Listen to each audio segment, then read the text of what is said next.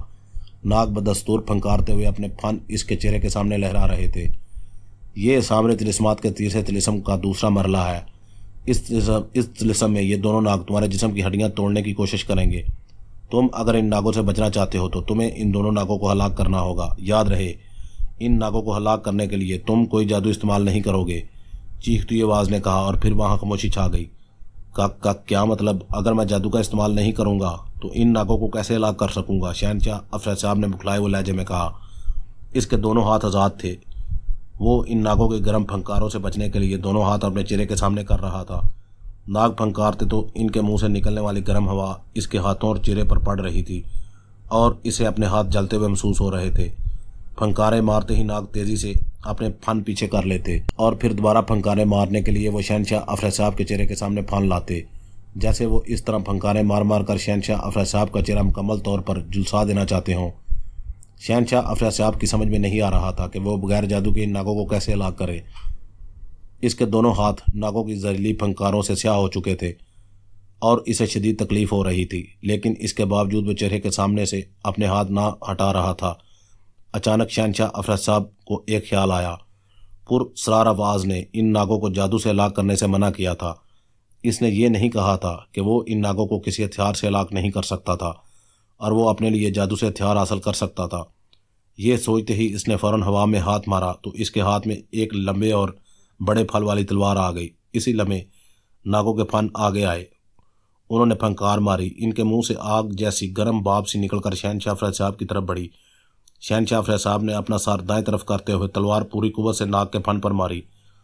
اسی لمحے ناگ کے منہ سے نکلنے والی بھاپ اس کی تلوار سے ٹکرائی اور دوسرے لمحے شہنشاہ افریت صاحب کے ہاتھ میں موجود تلوار جل کر راکھ بن گئی۔ تلوار کو اس طرح راکھ بنتے دیکھ کر شہنشاہ افریت صاحب اور زیادہ بکھلا گیا۔ اس کے ہاتھ میں جلی ہوئی تلوار کا دستہ باقی رہ گیا تھا۔ اس نے فوراً دستہ ایک طرف پھینکا اور ایک مرتبہ پھر ہوا میں ہاتھ مار کر ایک اور تلوار حاصل کی۔ ساتھ ہی اس نے دوسرا ہاتھ جھٹکا تو اس کے دوسرے ہاتھ میں ڈال آ گئی۔ وہ اس ڈال کی مدد سے ناگوں کی پھنکاروں کے زہر سے بچنا چاہتا تھا۔ ناگوں نے اس کے ہاتھ میں تلوار اور ڈال دیکھی تو ان کے منہ اور زیادہ کھل گئے۔ ان کے منہ سے ایک ساتھ بھاپ نکل کر ڈال اور تلوار پر پڑی۔ جھماکا ہوا اور شہنشاہ افریت صاحب کے ہاتھوں میں موجود تلوار اور ڈال جل کر راکھ بن کر گرتے چلے گئے۔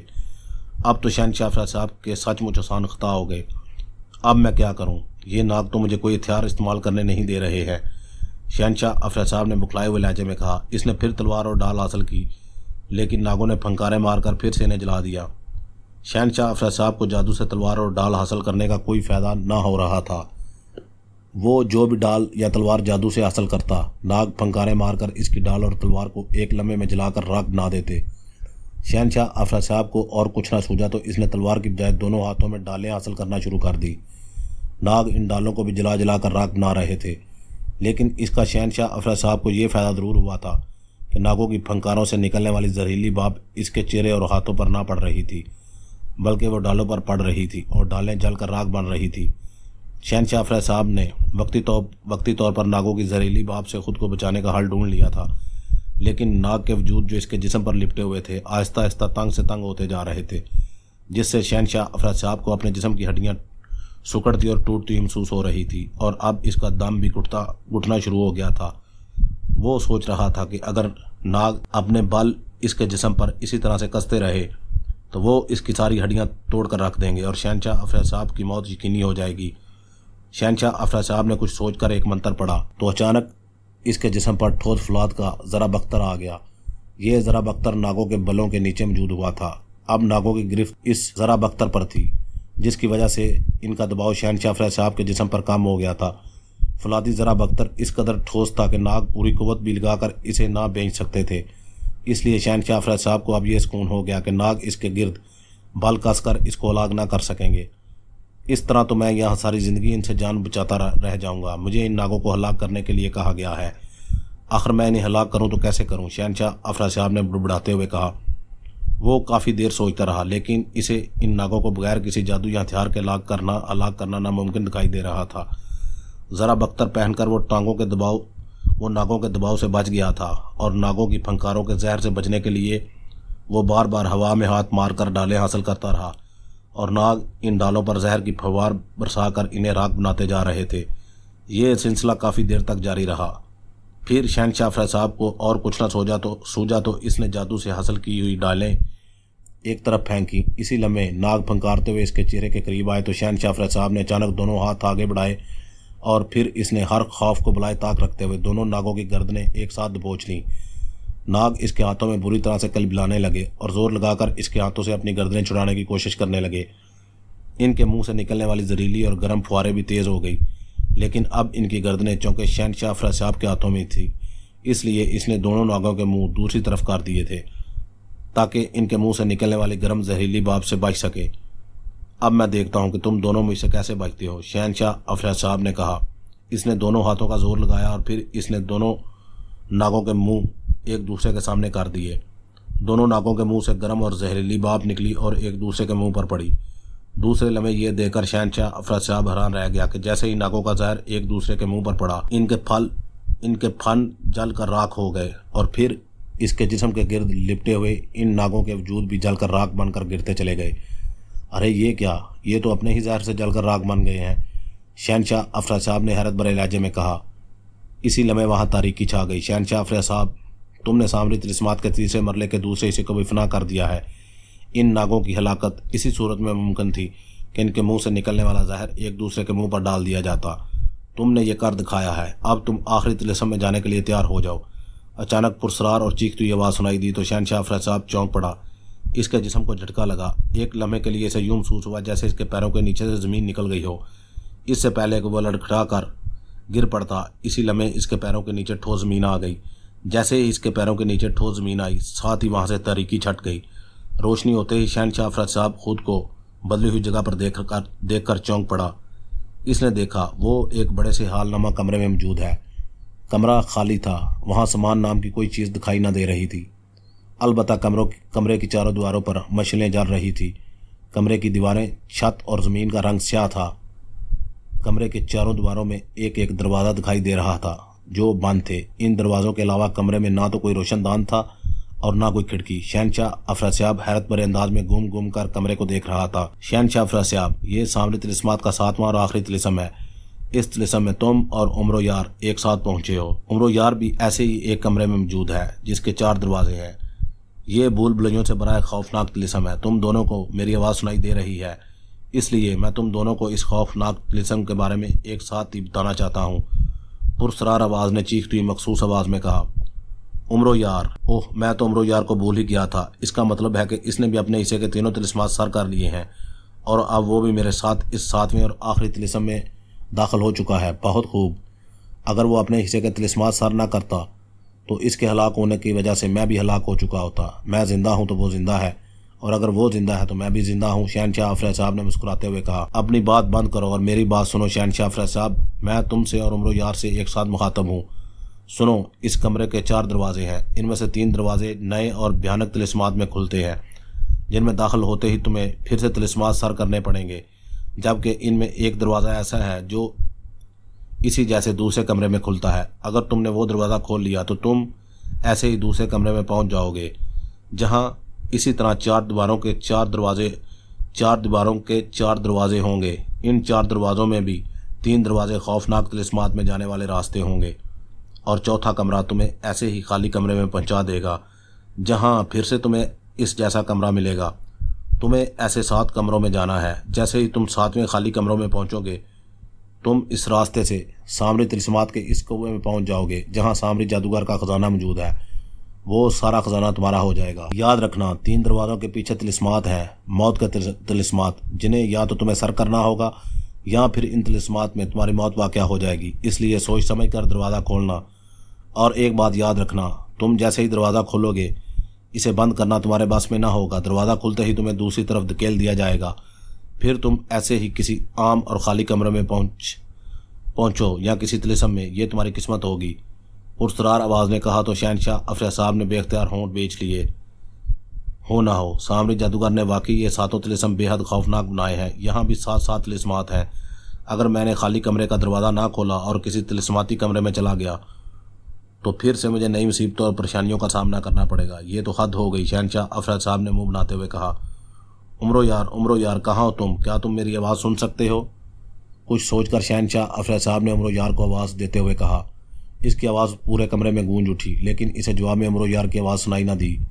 یہ عمرو یار میری بات کیوں نہیں سن رہا؟ پرسرار آواز نے تو کہا تھا کہ وہ بھی اس طلسم میں موجود ہے، شہنشاہ افرید صاحب نے بڑبڑاتے ہوئے کہا۔ اس نے چیخ چیخ کر عمرو یار کو آوازیں دی، لیکن اسے عمرو یار نے کوئی جواب نہ دیا۔ عمرو یار کا جواب نہ پا کر شہنشاہ افرید صاحب خاموش ہو گئے۔